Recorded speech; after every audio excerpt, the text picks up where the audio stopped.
I think this is a big misconception for a lot of founders. Like, we've probably only pitched a deck like a few times in the history of Gensyn. At the end of the day, you're just kind of explaining stuff to people. The way I see an actual good pitch is you'll have a super quick kind of like overview intro, and then it's a discussion. But like, if you have this situation where like a VC expects you to come in and for 30 minutes just pitch through a visual deck, like that's a huge red flag to me because they're not engaged in that conversation.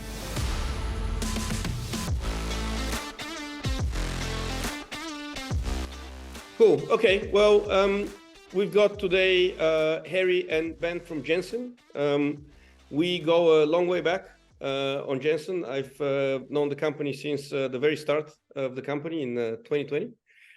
So yeah, gentlemen, if you could maybe give a brief introduction of the company and what is Gensyn? Absolutely. Happy to be here. Thank you for having us. I guess the kind of top level of Gensyn is that we are a decentralized machine learning compute protocol, which is a relatively snappy title, but not as snappy as it could be. We connect up all of the world's machine learning compute power and provide it as a resource to anyone who needs to train a machine learning model like a neural network.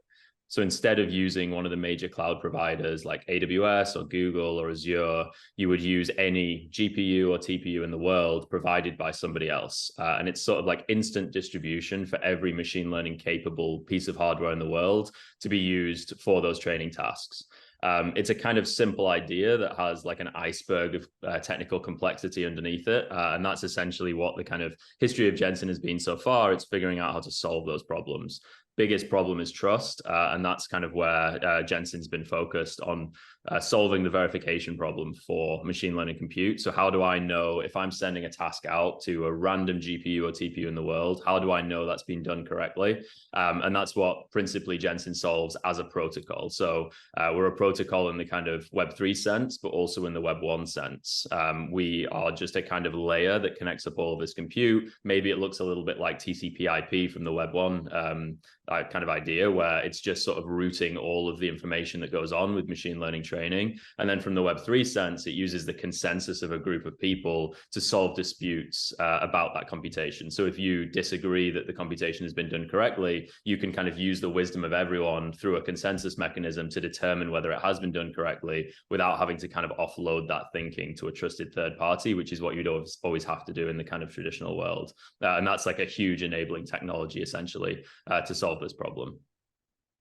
You could say that you touch every hot topic right now in the world of technology, effectively.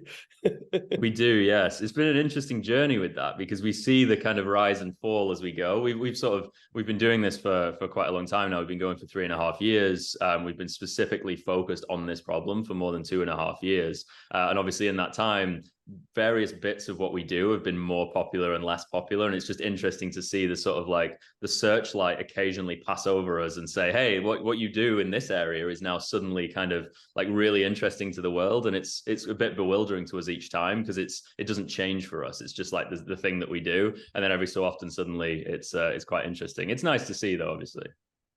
Awesome. Can you talk a little bit about, you guys just closed the monster round. Congratulations on that. That was awesome to see. Can you talk a little bit about what was the size of the round, who was the lead of the round, and then we'll go into kind of how you got to it. Sure. So yeah, we just closed our Series A, $43 million, led by Andreessen Horowitz crypto, so A16Z crypto. The round was also stock full of many of our prior investors from the seed and the pre-seeds. Our main kind of reasoning behind raising kind of now was mainly, it was research driven. So we had done a long research, you could say like sprint, essentially from the moment we closed the seed round until about February this year. Basically ETH Denver was when we switched to kind of, okay, we're ready to raise again.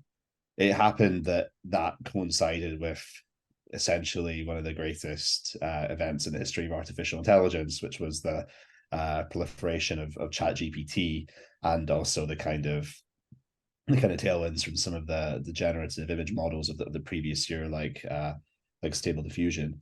And that culminated in a kind of interesting situation whereby there was lots of investors from across the kind of VC landscape. So not just the kind of crypto native investors or the kind of the multi kind of sector funds, but also just like the really like old school like trad deep tech investors who were interested in it. And on top of that, because a lot of our work involves kind of proof systems, we had the kind of the zeitgeist in the crypto space, which was around sort of zero knowledge proofs in our side as well. So we were kind of, I guess, interesting as an investment from a variety of reasons.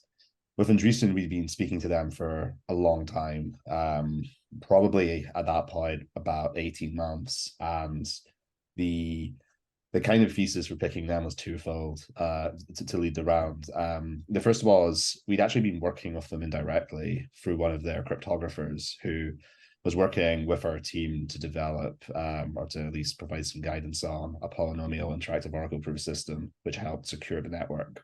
The second point was we liked the willingness of Andreessen to take huge asymmetrical bets in the space and really kind of like be in it for the long term. And you see that in sort of like the earlier investments they made. Like I think like the classical one would have been like Coinbase, which at the time, like Coinbase, if you'd asked like the man on the street, like, you know, we're taking LP cash and we're putting it into this company and it, you know, it's selling Bitcoin, which may or may not be like a, you know, a fraudulent criminal asset. And, you know, all the kind of FUD which exists now was like 100 times worse back then. They still were kind of all in on it. And, you know, obviously it paid off. So working with people like that who are willing to take those long bets is critical for us, given the kind of enormity of our vision. So yeah, to summarize, $43 million round with Andreessen as the lead, and that takes our total funding to over $50 million. Harry, here's a question. You've been working with them for a long time. Do you feel that the fact that you were working with them for such a long time helped close the round quickly, help them make a decision quickly? Or do you think had you approached them just before, because you're kind of in an interesting area that they have such an interest in, you still would have been able to kind of do the round with them? Like, do you feel like how much value do you assign to this relationship that you had built over the previous 18 months? So we certainly assigned a lot to it because we wanted to, you know, work with people who we trusted and we trust them. And one of the kind of, maybe we can talk about this later on in the podcast, one of the kind of issues that we've had during raising is you're making basically a marital decision almost, but you're doing it in a very compressed time frame. You know, some investors that we've ended up working with who have been great, you know, we've only really been talking to them for like a very condensed period of time prior to them kind of, you know, signing the terms. So with Andreessen, that kind of, you know, what was dealt with on their side, though, they'd essentially been doing indirect technical due diligence on us for like a year because of the kind of person who was on their team who we had been working with. So that kind of squared that away from them. That said, to be honest, I think they could have gotten up to speed in what we were doing quite quickly, because I think that their research team in particular is the best in the space. It is, yeah, it's substantially powerful in terms of what they bring to the table. There are other teams in the Andreessen crypto kind of unit are good, but that's specifically really good. So in short, I think it probably sped up a little bit for them. But I think they could have kind of got up to speed really quickly, principally because they had one of the kind of luminaries in the space on the team. I don't know, Ben, if you would add anything to that. I'd probably stress that first point for new founders, where, and everyone always says this in kind of like hiring decisions as well, like you're both sort of assessing each other, right? And the biggest thing for us is that how the relationship's going to be, like Harry mentioned. And it was definitely, it made us a lot more comfortable that we knew people on the team. We'd been talking for a while. We'd been kind of like bouncing ideas around. We essentially knew what it would be like post-investment, because we'd seen every few months, we'd had these catch-up chats with them. We asked them questions. It was basically what you would expect from having an investor on board, where you'd kind of get strategic advice, you just get their opinion, you get the kind of market view. We'd had that for 18 months. So it just made us so much more comfortable to to make the decision to go with them, because there's no kind of unknowns. Basically, you know what is going to continue going forward, and that's only going to ramp up, rather than kind of with some investors you think, well, if I take this money, are they going to give me the money and then disappear? And actually all the help that was kind of talked about was like only existed to close the deal. Yeah. That can be a concern with huge funds. But we knew that wouldn't be the case, which is, I think, really important for founders, because you can get in that position as a founder where all you can think about is the money, and you're like, well, I just need to get the money in so I can do what I need to do, and you'll kind of rush things through. Whereas being a bit more deliberate, knowing them, getting the kind of relationship going is super important. That I makes think a lot of there's maybe like one final point I'd add to that, which is just on their side, I guess, and maybe you guys from an investor point of view might kind of parallel this. When you're dealing with topics which are kind of in the zeitgeist, as it were, like machine learning, but have kind of very, very kind of recently kind of swung back into focus, there could be a fear that, you know, the founders are just riding the hype cycle and they've switched, you know. However, like if, you know, you've been in a conversation with someone about this topic from before it was cool, yeah, there's something, you know, to be said for the kind of credibility that offers the kind of co-founders. So that's one of the other reasons to do kind of longer term relationship building with VCs, particularly if you're working in an area which you believe will be popular or more popular but isn't right now. Yeah, so this is the first lesson, basically, to invest for anybody looking at sort of a fund that they think is the right fund for their next round, to invest the time at building this relationship, making sure they get to know them, making sure that the fund would understand what they're doing over time. So it's sort of, you know, everything's preheated, should we say, before the round. Okay, let's go into the amount. I mean, you know, 43 million. That's quite a Series A, obviously. How did you decide on the amount? Like, how did you get to 43 million? What was the driving force there? So it's always a kind of negotiation process, right? Like at the end of the day, there's a market making a decision here, and you've kind of got two sides. The way that it's always gone for us is we go out to the market and we essentially signal what we're looking for, what we need to execute on the vision that we have, what we need to reach the next milestone, etc. And I think what kind of founders maybe sometimes don't realize is that is typically a range. It starts at the absolute bare minimum that you need, where you're actually a bit uncomfortable with that plan, but like if you get it, you can kind of like get to the end goal. And it goes up to, okay, here's all the other things that I want to do that I think would like drastically increase the ability for us to do this and the kind of outcome in the end. And you go to investors with that kind of range, and you discuss and you figure out, okay, where do you like think, what do you think we need to do? Where do you think we sit? Does it resonate with you that if we did these extra activities, like, can we get there faster, or can we get further in the goal? And essentially that was the process. So we went to them with a range, we had the discussion. Obviously part of it is market driven as well. You know what the market will sort of bear for your company at this stage. And if you can sort of increase the amount, move up the range, then as a founder, that can be really attractive. So essentially it was that we went with a range like we do to everybody. We discussed that range. We kind of got the feel of the overall market, and then we settled into what was a comfortable number for both sides, essentially. Got it. And was the 43 million within the range you went to market with, or did you end up being outside the range in the end?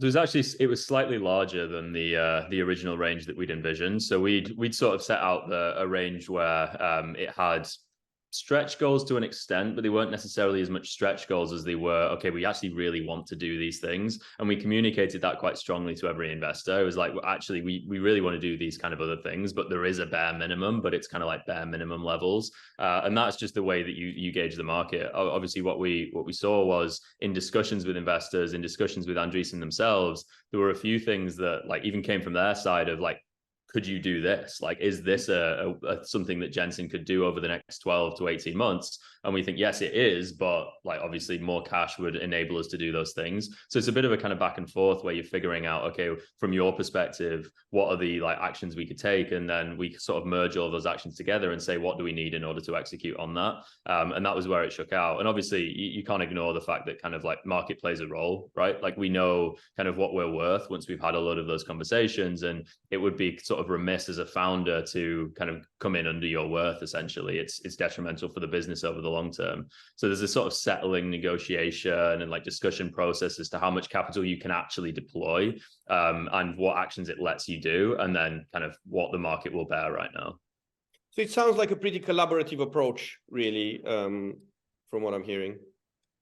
I'd say so, yeah. I think it should be. I think maybe it isn't all the time, but like realistically, I think if you are finding the right partner, and a lot of the decision for us was figuring out, are we the right partners for each other? And then once that was done, it was like, okay, yeah, great, we're the right partners. Now let's kind of like figure out how much money is required to do this and like go forward. And that's a really nice position to be in. But that's kind of what you want to aim for, right? You want to aim for like locking the partner in, and then, okay, let's discuss what's the best way to like achieve this goal. Yeah, the reason I'm digging into this side is because we often have entrepreneurs that are too scared to go to market with a number that's either too small or too large. They think that the market will reject a large number or reject a small number. And in truth, you know, if you have somebody raising capital and the number they go to market with is too small, then, you know, investors may feel that they're not ambitious enough. And obviously, if it's too large, they may think that they're delusional. And so, you know, that's always the fear, I suppose, of entrepreneurs. Yeah, I think it's interesting in like the deep tech space, which is kind of where I, you know, and I guess you guys are kind of always kind of get classified as in the sense that we're always, it's like long research timelines. It's typically like a little bit more asymmetric in terms of risk because you don't get immediate customer feedback because you spend more time researching and building. The ability to basically be like, you know, if we're going to do this, we're going to do it right, because you need like generally more capital, kind of similar to some of the more like hardware focused plays that you see. But also B, you know, the person who can kind of get to market fastest, which usually means even more capital, is possibly going to have a first mover advantage here. And then that can basically create like a Nash equilibrium, which actually results in, for the stage you're at, raising more than, you know, someone who's closer to market might have already done. So yeah, there's also a kind of thing where I think you can build companies at different scales of funding. So you could build like a version of us which is a lot worse and won't scale at like, you know, a $1 million Series A, just to throw a kind of arbitrary number on it.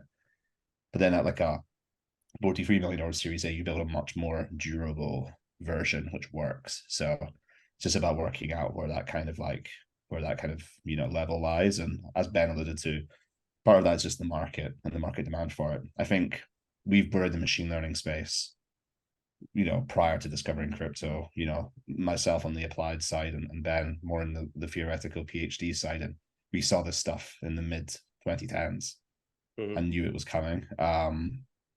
So we knew it would be a huge crunch, and, you know, the market kind of caught up to it just in time for the Series A. So that's the kind of, yeah. The timing was quite phenomenal. And tell me about the other investors in the round. How did you go about choosing the rest of the investors? Was it again collaborative with the lead? Were you talking to other investors before you had even agreed the lead? Like, give us a little bit of background there. Yeah, so we were talking to other investors. We had lots of lead interest for the round. The round moved faster than we wanted. So to kind of frame it, we went to ETH Denver, and we immediately kind of felt like a different kind of vibe in the air. I don't know if that's like the best way to describe it, but basically, obviously, tail end of last year, we had like the FTX fallout. There was lots of stuff like that. We'd entertained offers since our seed round for like an A or an extension or something from some partners that we liked, but we just thought, you know, we want to do this really well. We want to do this really big. So we want to complete the research cycle first and then go out and raise. And there was definitely like a bit of a cloud hanging over the space at the tail end of last year. I'm sure everyone on this call can probably agree with that. But then in the beginning of, you know, like this year in February and kind of around spring, that seemed to change a little bit. And I think part of it was to do with the wider AI moves. So there was some very large investments being made. I think one of the big ones which kind of reframed people's thoughts were probably the Stability AI round. and also the kind of the general like OpenAI valuations and stuff like that. So that kind of like took the safety off a little bit, where people thought, okay, well, there's there's a market here still. And then yeah, we basically said to people that we met at ETH Denver, you know, look, we've completed the research as of like a few days ago. We want to raise. We're going to do it in probably 6 weeks once we've kind of got the materials together, kind of sorted everything out. We were mid-hiring at that point. We were still hiring people. And then we basically immediately after ETH Denver, like the day after it, got a term sheet. So it immediately pushed they compressed that 6 weeks into essentially a 72-hour period where Ben and I didn't really sleep. Where we had to basically write all the docs for the entire round. We didn't actually raise with a deck, so we had no deck. We just had like a Notion page, which read more like a kind of light paper or manifesto, depending on what mood you were in, for what we were building. And it had some supplementary technical material which described the various cryptographic and game theoretic things we were working on. And yeah, then we went from there. In terms of the other investors in the round, I don't know, Ben, if you want to touch on that. Yeah, sure. I think it was interesting because basically, because we'd managed to speak to everyone that we already knew at ETH Denver, there were a lot of people who already had the kind of context on like the wider vision of Gensyn. And then the sort of raise materials and the discussion process was more about, okay, let's go through the like risks and the de-risking process that typically is just like discussing with the VC basically. And the Notion page we put together was just like our thesis on each of those things. So it's like, here's how we think about the market, here's how we think about the technical solution. And because we'd been doing that research, we could kind of essentially provide a map to VCs where they could go as deep as they wanted on any of those topics. So like if you particularly care about the technical solution, you could read the top level view of it in our Notion page, and then you could have a like PDF of like our entire sort of research thoughts that would be like 10 plus pages long, and you could just keep drilling into any of these areas. And it was a nice map for us to give people to say, wherever you want to drill into, here's the kind of like route to go, and then just like pull the information from us, which it kind of fast tracked the process massively. But it did mean that we weren't in that cold pitching, we need to kind of sell the vision to you stage. Everyone was already there with us. Obviously in that situation, you then got that sort of piece where there's some investors that we just haven't spoken to yet, we don't have that relationship with, and then in a round going that fast, you end up just kind of missing each other, which is unfortunate. But yeah, that's kind of how the process goes. In the end, it was very similar to the previous round we did, our seed round, where we got so much interest, we had so many really, really interesting parties involved that we had to kind of pick who is going to be in this round, how are we going to size it. It's always a really difficult process to do, because at the end of the day, kind of everyone ends up like semi-happy. Like, not everyone can't be ecstatic, because they're not all going to get the allocations they want. You're trying to size it so that you get the right people in, you get the right partners in. And it is really difficult, but we're really pleased. Like from the seed round, we were super happy with the way it went. From this round, again, super happy. We got follow on from most of our previous investors. Everybody wanted to. That was really nice. And then from there, it was, okay, who are the strategic new investors who would be the kind of biggest value add to us? And we were in that sort of favorable position of, we get to sort of understand what your value add is, and then we bring you in. And that was really nice. I think one of the kind of disadvantages of it being fast as well was that it was doubly difficult for traditional investors to like access the round, because it's moving so fast.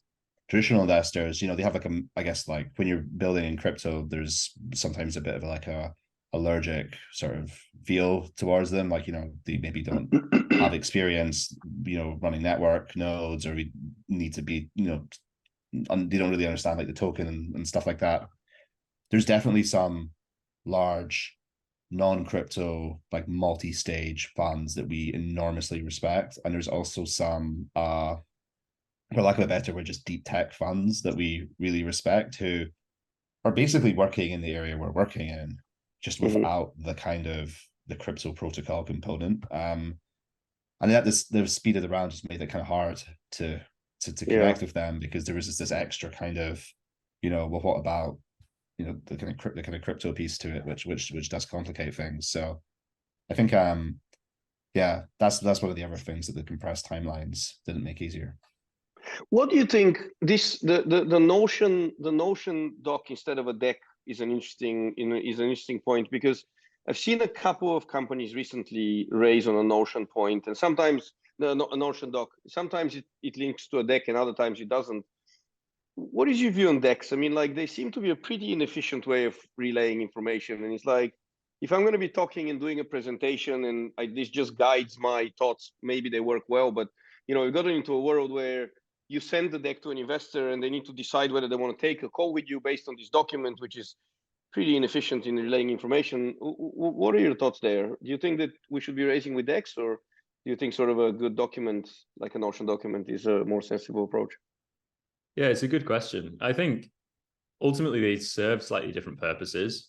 I think a deck you need when you're grabbing attention, right? Like you're selling the concept of the business to somebody who just has no sort of like prior knowledge of your area or what you're doing, and you need to be able to grab someone's attention super quickly. So maybe you've got a warm intro from someone, they don't know what you do though, and you need to really quickly tell them, okay, this is like the essence of what our company is about. Right. Do you want to go further than this? And I think a deck, it can be a nice way of doing that. That ultimately, I think, like just talking to someone is always the best way. But obviously, you've got to get to that stage, and you want to grab their attention with the sort of super high level kind of information without going too deep too quickly. The Notion page to me is like a much later stage where it's like, okay, yeah, we're bought in on the vision, we get the kind of essence of the company. Now we want to drill into like some areas that we particularly care about, and then just having like I said before, like a map to be able to drill into, I think is really good. It lets people do that like asynchronous research, but pulling from you specifically as the company.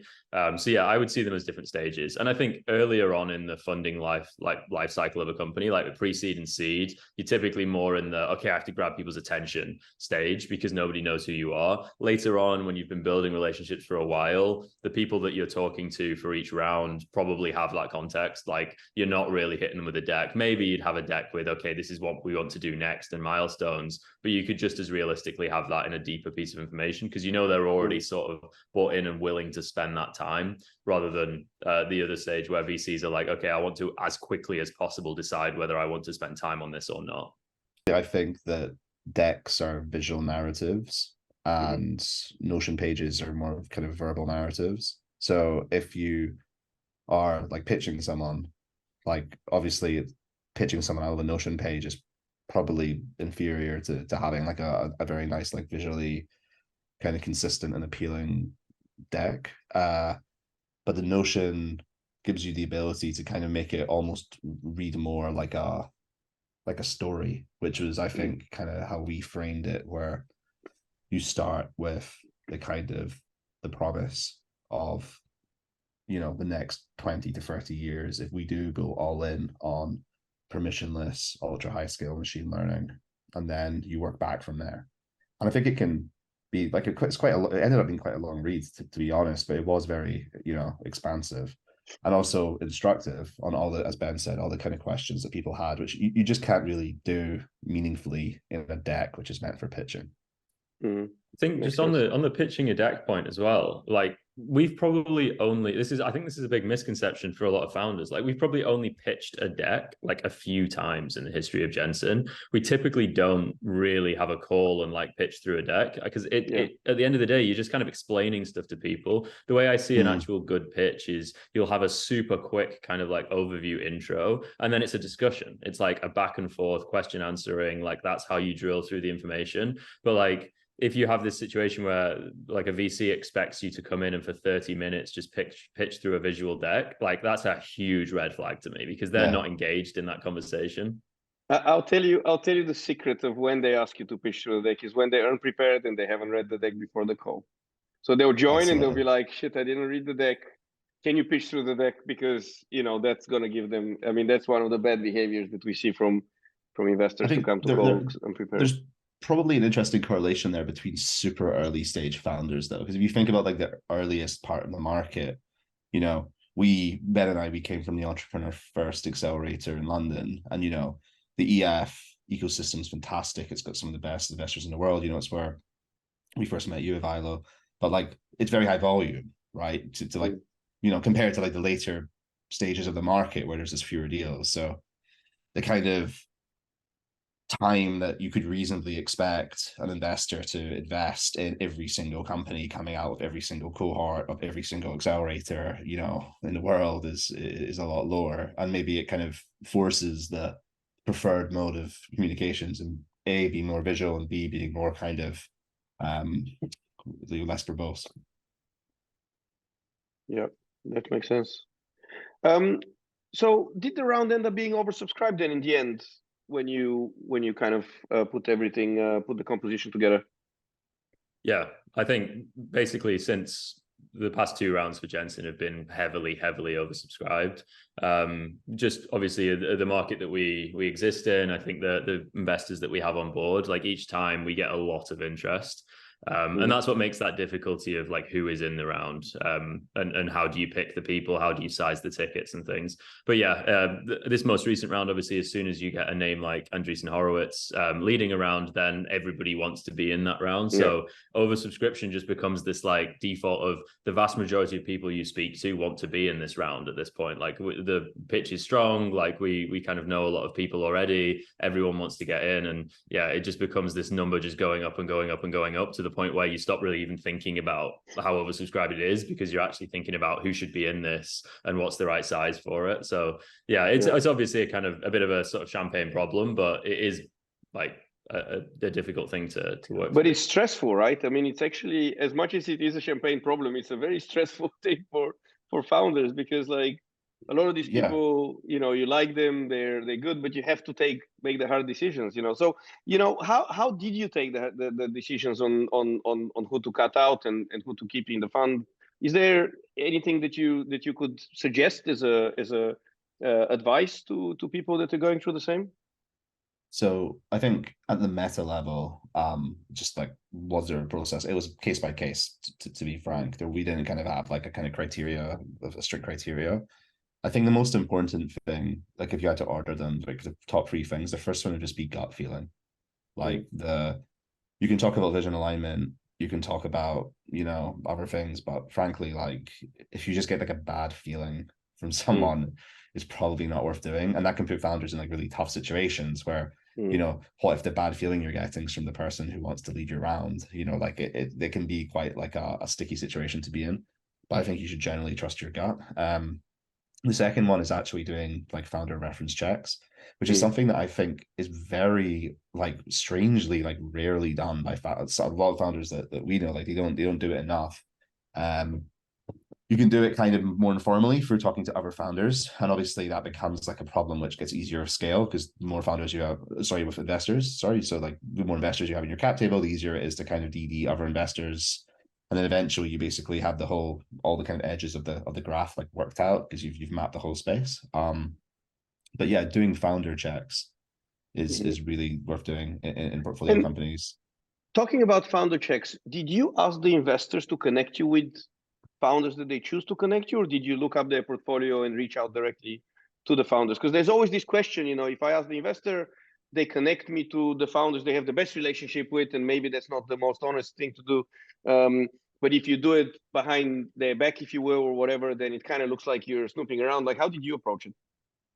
Yeah, Both. I mean, both is the answer. You do both things, yeah. And I think investors are going to do the same, right? Like back channel kind of references are pretty standard in our industry, right? Like it'd be remiss not to do it. But at the end of the day, the good investors know that you're going to do that, and they open up the kind of like books. So people like Andreessen will say, basically, whoever you want to speak to, we can introduce you to. Like you can look through the portfolio, you can look, or go and talk to them directly. We're kind of like open to it.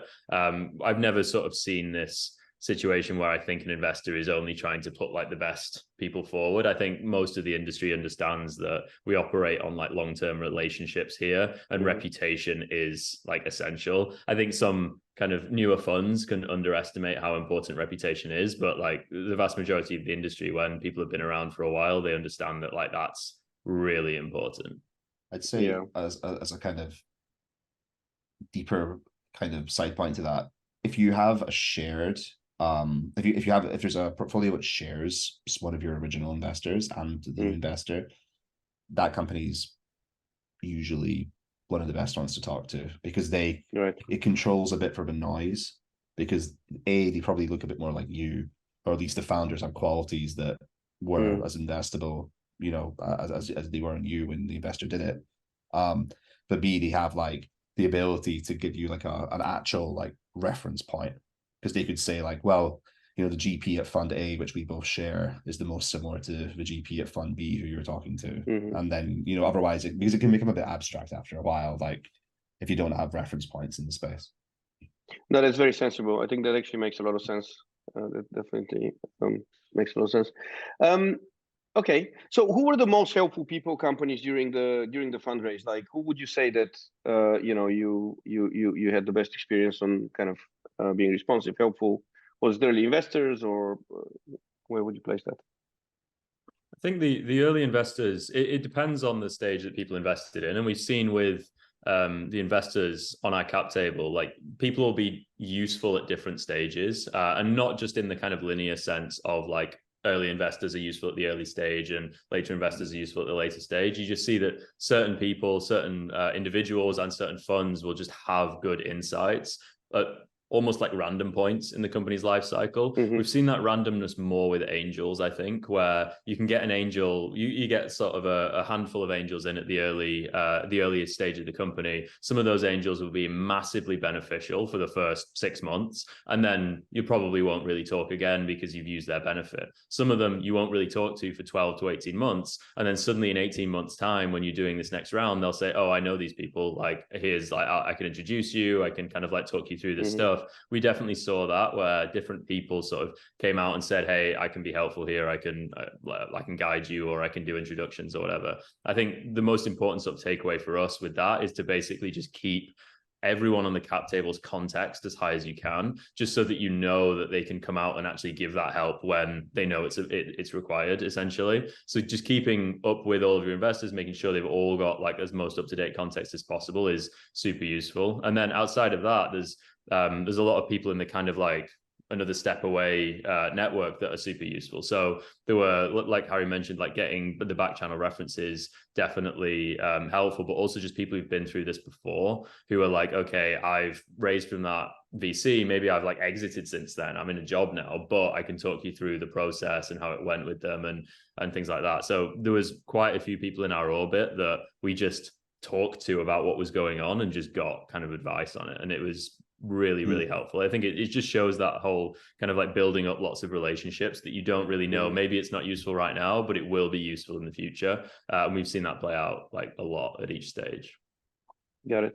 It kind of intersects like a more like broad like useful rule for life, which is it's generally good to have someone, you know, irrespective of how you classify the stage, like one or two stages ahead of you who you deeply trust and who you really respect, who can basically just be like, don't do this thing.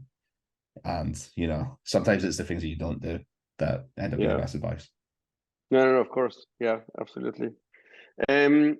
Cool. So just moving on to kind of the legal process. What was the legal process like? Like, did you guys have to draft the paperwork? Did the lead provide the paperwork? Like, what were the sort of the steps there?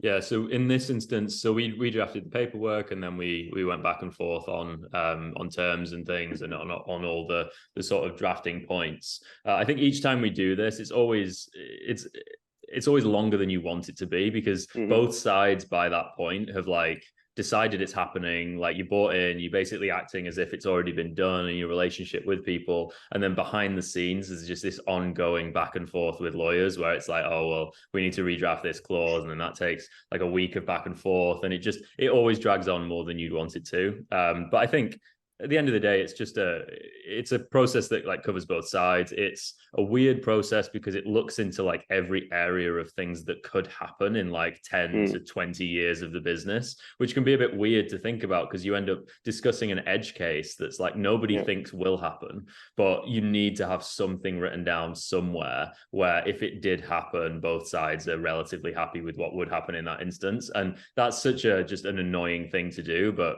like you just have to go through it.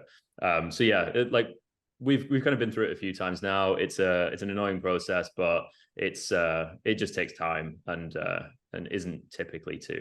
One thing which I feel like we are, at least I, like always come away with at the end of these processes is how much that like contracts really are actually just about faith in the other party, you know, because you can secure every edge case, but you know, there are infinite edge cases, and it's about the relationship. If anyone's interested in that, there's a book called Utopia by Thomas More, where they talk about basically the idea that the existence of a contract is actually sometimes bad for relationships, because it, you know, implies like mistrust. Obviously, that's not the case when you're signing up Series A, you know, round documents. But it leaves you with like weird like legal opinions after having to go through it multiple times, which I'm sure as VCs you definitely have experienced. Yeah, I mean, so curious. Yeah, sorry, carry on. I was just gonna say one final point on like the easiest way to do it from our perspective, and from going through it a few times, is like just the more honest you are with, look, this is what we just want to happen. Just by talking, it makes the drafting process so much easier, because then everyone knows what to expect when you do get into these weird edge cases. You don't want to, like, realistically, we're not arguing anything here. We're literally, both sides will just say, this is our like broad opinion on how this should work. You know what the other side thinks, and then typically you can sort of bake in all of that into the legal wording so that there isn't as much back and forth, and then you're just minimizing the back and forth, because there's no surprises. Everyone's like, okay, I know what your stance is, we just need to get the right wording for it. And then that's any discussion and back and forth we've had has always been, actually, we think this wording doesn't reflect what we discussed together. And then you're like, okay, no, maybe it doesn't actually, because we've worded it kind of poorly, and we need to like make it reflect what we've already agreed, basically. Got it. And what was the timeline from start to end?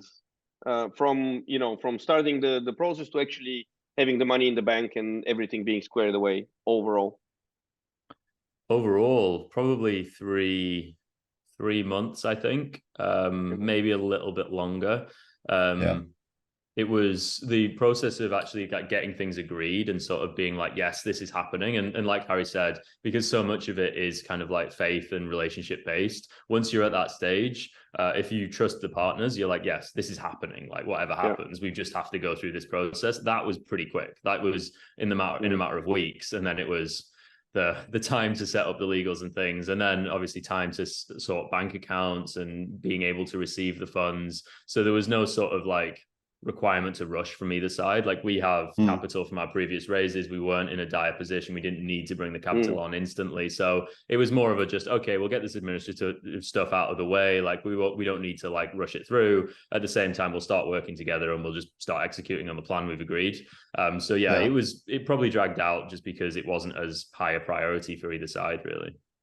Yeah. If two sides like each other, you know, it's sort of like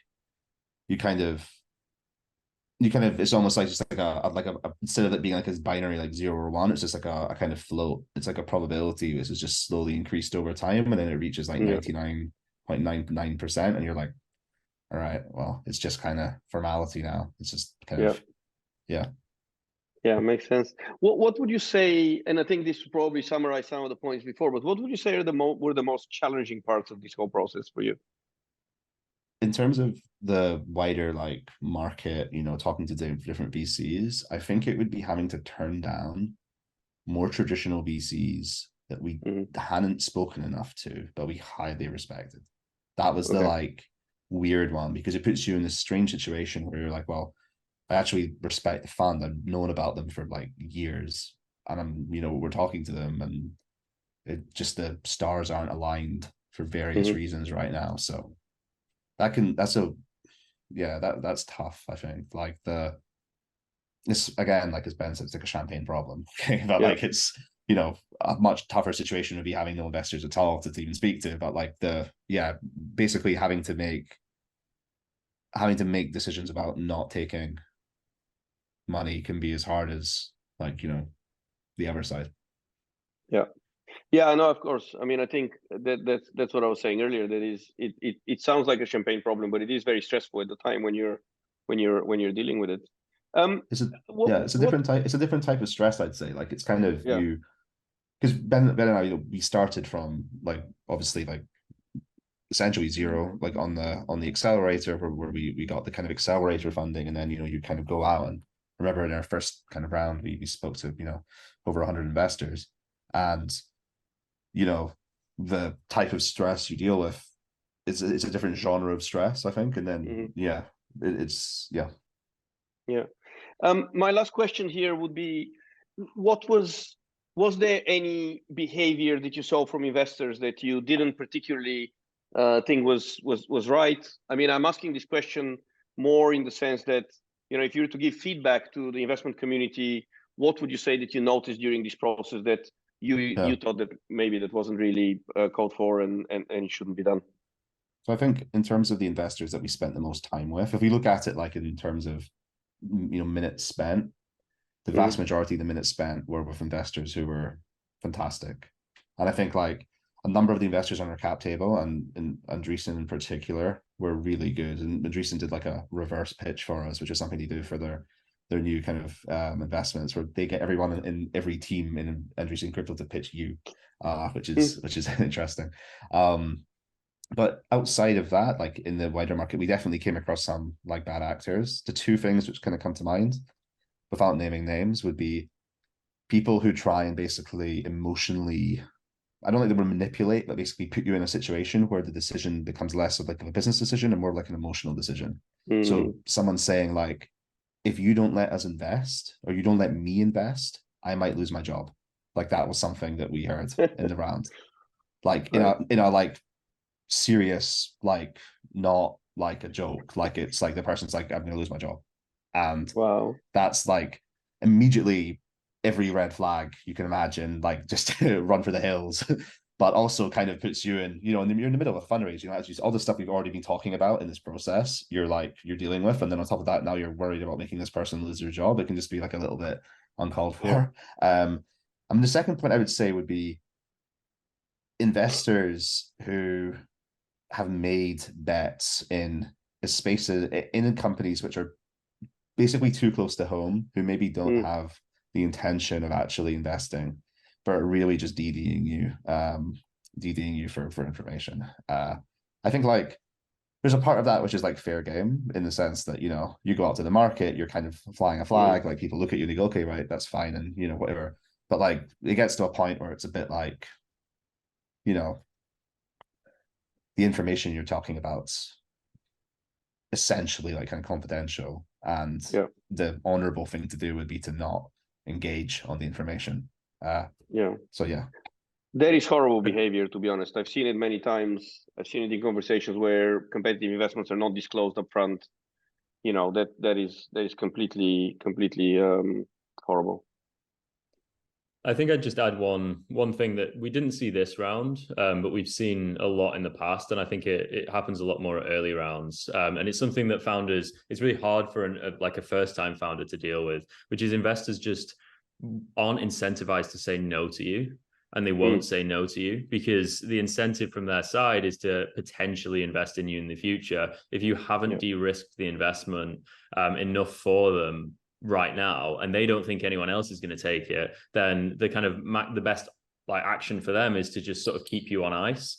And I think Mm. that can really, really mislead early founders, where they'll give you the kind of easiest reason why they're not going to invest right now. The reason that they think you will accept the easiest, because that just makes the relationship smooth and it's kind of like the easiest thing for them to do. But in that case, I think early founders can get in this position where they think, okay, I just need to do that, and then the investment gets unlocked. So I just need to get X traction, or I just need to build the product out to this stage, and then they'll invest. When in reality, they're not thinking about it like that. All they're thinking is, I don't want to do this now. Maybe I'd do it in the future. It doesn't really benefit me to say objectively no now. So Yeah. you're in this position where you're following signals that you think are real as a founder, but actually they're not real at all. They're just investors like a kind of saying no. And it's not necessarily bad on the investor because they're operating within a system which incentivizes that. But I think the really good investors do know that, and they do know to say, okay, I need to make a decision realistically. I need to decide no or yes, and I need to tell the founders this because it's the kind of more favorable thing for me to do for them. So yeah, it's a bit of a bad actor thing, but it's also absolutely systemic. So like I think founders just need to understand it. There's probably a second kind of version of that, which is where they do actually like reject you like straight up, and they're just like, we don't want it. But they'll usually they'll give a reason which isn't the real reason, where the real reason is actually, I just don't believe in the founders. And, it's perfectly fair for investors not to believe in, a couple of people that they've just met pitching them like $1 trillion idea or whatever. Like, it's probably like the sensible opinion to have. But like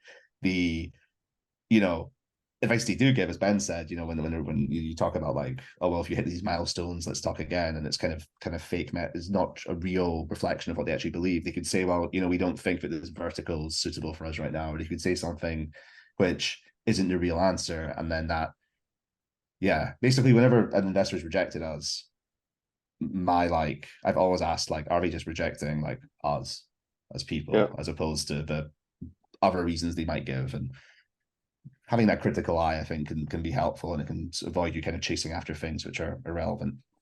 Yeah, I mean, at the end of the day, it's all about reputation, right? I mean, like some of the best investors that I know, most of their deal flow comes from their either portfolio companies or even companies that they've passed on. If they've passed on in the right way, they can still have a very positive relationship with those founders going forward, and kind of engage in other ways to collaborate. And people just don't think that way. But yeah, what you were saying earlier, the protracted maybe, as it's known. I mean, investors like to keep their options open, and you get this protracted maybe, when obviously the better thing to do is to just have a quick no. Gents, I know, Ben, you got to go. So this has been incredibly interesting. Very excited to have had you on the second recording. I really enjoyed the conversation.